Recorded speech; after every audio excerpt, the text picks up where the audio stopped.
In a world veiled by time, where whispers of the ancients echo through ruins and relics, uncover the stories long forgotten. Welcome to Ancient Whisperers.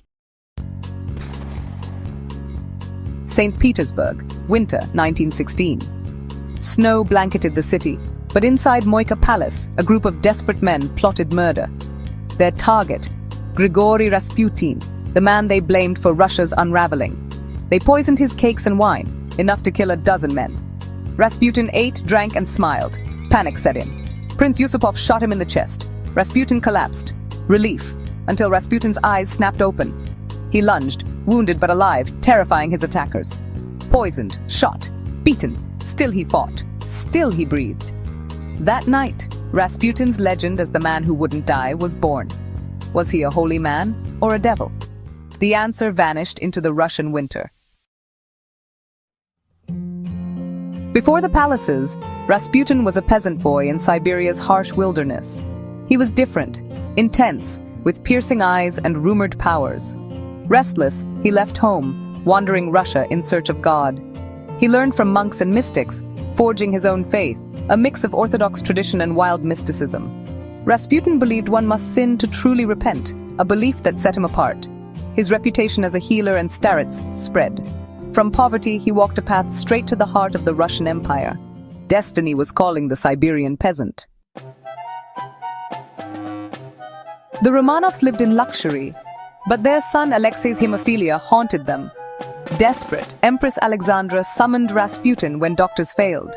Rasputin, a peasant in muddy boots, stood by the dying boy, prayed and brought peace to the room. Miraculously, Alexei's bleeding stopped. Alexandra saw Rasputin as God's answer, ignoring all warnings.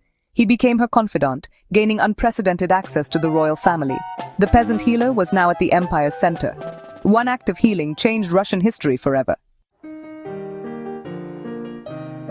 With the empress's trust, Rasputin's influence soared. He shaped government decisions, hired and fired ministers, and scandalized the nobility. Rumors of wild parties and dark ceremonies swirled, tainting the royal family's reputation. The public saw Alexandra as controlled by a madman. Warnings poured in, but Alexandra's faith in Rasputin was unshakable. As World War I raged, Nicholas left Alexandra and Rasputin in charge. The suffering people blamed them both. The stage was set for a deadly conspiracy. December 1916. Prince Yusupov lured Rasputin to his palace with poisoned cakes and wine. Rasputin ate, drank, and kept talking, unharmed. Desperate, Yusupov shot him.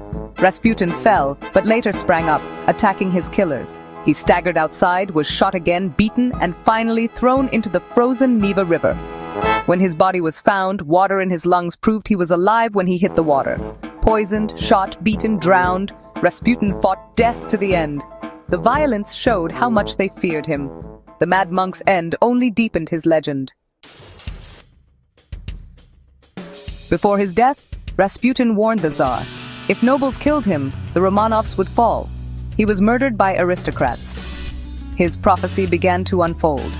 Rasputin's death brought no peace, only more chaos and proof of a crumbling regime. 3 months later, revolution erupted. The Tsar abdicated. In July 1918, the entire Romanov family was executed, just as Rasputin predicted. His chilling words became reality.